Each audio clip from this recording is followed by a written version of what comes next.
Hi hello friends, இன்றைக்கி நம்ம சேனலில் உடம்புக்கு ரொம்பவும் சத்தான கேழ்வரகு மாவு வச்சு சிமிலி உருண்டை எப்படி செய்கிறதுன்னு தான் பார்க்க போகிறோம்.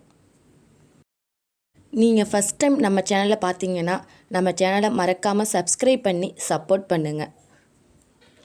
இந்த சிமிலி உருண்டையை குழந்தைங்கள்லேருந்து பெரியவங்க வர தாராளமாக சாப்பிட்லாம். இப்போ வாங்க இந்த சிமிலி உருண்டையை எப்படி செய்கிறதுன்னு பார்க்கலாம். 1/4 கப்லேருந்து 1/2 கப் வர வேர்க்கடலை எடுத்து ஒரு தவாவில் போட்டு நல்லா வறுத்து எடுத்துக்கோங்க. வேர்க்கடலை இந்த அளவுக்கு வறுப்பட்டதும் இதை வேற ஒரு தட்டில் குட்டி ஆற வச்சு எடுத்து வச்சுக்குவாங்க. இப்போ அதே தவாவில் 1/4 கப் கருப்பு எள் எடுத்துருக்கேன். உங்கள்கிட்ட வெள்ளை எள் இருந்தாலும் ஓகே. இதையும் அதே தவாவில் குட்டி லோ ஃப்ளேம்லேயே வச்சு இதையும் வறுத்து எடுத்துக்குவாங்க. கன்சீவாக இருக்கிறவங்களும் குழந்தைக்காக வெயிட் பண்ணுறவங்களும் எள்ளை அவாய்ட் பண்ணிடுங்க. இப்போ எள்ளு சூடானதுக்கு அப்புறம் வெடிக்க ஆரம்பிக்கும். அந்த ஸ்டேஜில் எள்ளையும் எடுத்து வேற ஒரு தட்டில் கொட்டி இதையும் ஆற வச்சு எடுத்து வச்சுக்கோங்க. இப்போது எந்த கப்பால் வேர்க்கடலையும் எள்ளையும் அளந்தோமோ அதே கப்பால் 1 கப் கேழ்வரகு மாவு எடுத்துக்கோங்க. கேழ்வரகு மாவை ஒரு தட்டில் கொட்டிட்டு அது கூட 1 பிஞ்ச் உப்பு சேர்த்து கலந்து விட்டுக்கோங்க. உப்பு சேர்த்து கலந்து விட்டுட்டு கொஞ்சம் கொஞ்சமாக தண்ணி தெளித்து இந்த மாவை பிசைஞ்சு எடுத்துக்கணும்.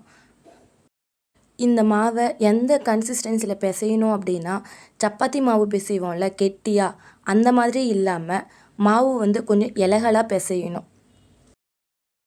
பிசைஞ்ச மாவை நம்ம தோசைக்கல்லில் அடை மாதிரி தட்டி எடுக்கணும். அப்போது தட்டுறதுக்கு ஈஸியாக இருக்கணும் அப்படின்னா நம்ம மாவை கொஞ்சம் இலகலாக பிசைஞ்சு எடுத்துக்கணும். அதாவது இந்த மாதிரி இலகலாக இருந்தால் மட்டும்தான் நம்மளால் தோசைக்கல்லில் அடை மாதிரி தட்டி எடுக்கிறதுக்கு ஈஸியாக இருக்கும். இப்போது இந்த மாதிரி பிசைஞ்ச மாவை சூடான தோசைக்கல்லில் அடை மாதிரி தட்டி எடுத்துக்கோங்க. அடுப்பை லோ ஃப்ளேம்லேயே வச்சு இந்த அடையை கொஞ்சம் மெலிசாக வர மாதிரி தட்டி எடுத்துக்கோங்க. நம்ம இப்போ வேக வைக்கிறது தான், இதுக்கப்புறம் இதை வேக வைக்க போகிறதில்ல. அதனால் நல்லா வெந்து வரணும். லோ ஃப்ளேம்லேயே வச்சு இந்த மாதிரி மெலிசாக தட்டி எடுத்துக்கோங்க.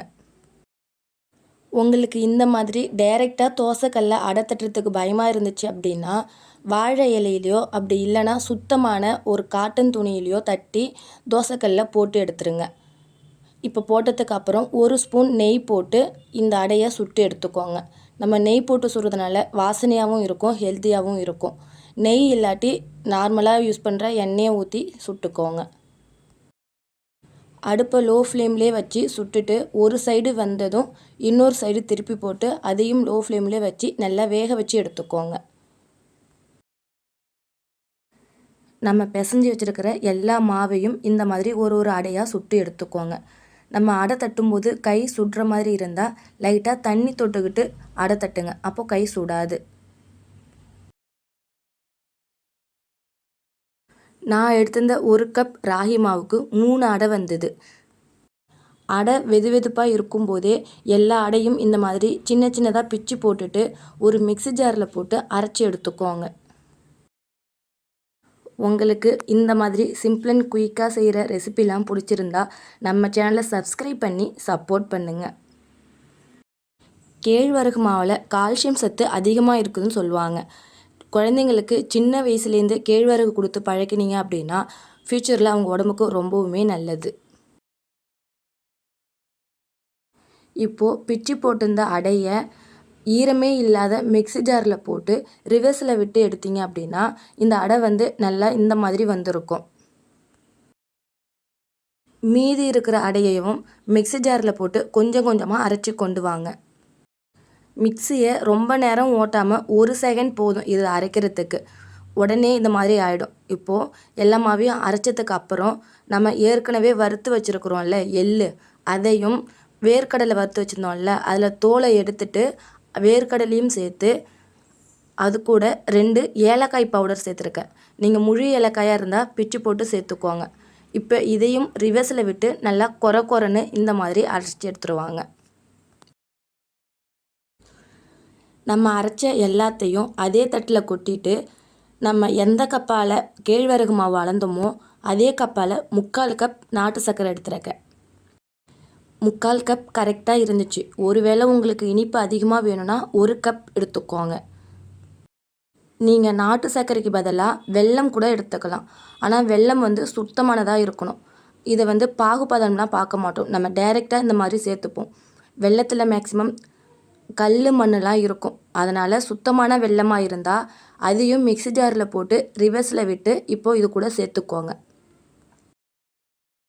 இப்போது எல்லாத்தையும் சேர்த்ததுக்கப்புறம் நம்ம கையாலேயே பிசையும் போது நம்ம கை சூட்டுக்கு நம்ம போட்ட நாட்டு சக்கரம் லைட்டாக மெல்ட் ஆகும். அதுவும் இல்லாமல் நம்ம நெய் சேர்த்து தான் அடை செஞ்சோம். அதனால் நம்ம பிடிக்கிறதுக்கு ஈஸியாக இருக்கும். இப்போது எல்லாத்தையும் பிசைஞ்சி எடுத்ததுக்கப்புறம் கொஞ்சம் கொஞ்சமாக மாவு எடுத்து இந்த மாதிரி லட்டு மாதிரி செஞ்சு எடுத்துக்கோங்க. இந்த லட்டை ஒரு வாரத்துக்கு வெளியில் வச்சுருந்து தான் சாப்பிட்டோம். நல்லா இருந்துச்சு, கெட்டு போகலை. நீங்களும் இந்த மாதிரி ட்ரை பண்ணி பார்த்துட்டு எப்படி இருந்துச்சுன்னு சொல்லி கண்டிப்பாக கமெண்ட் பண்ணுங்கள்.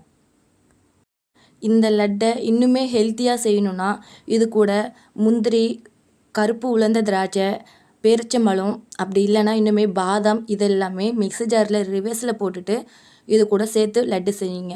அது இன்னுமே சூப்பராக இருக்கும்.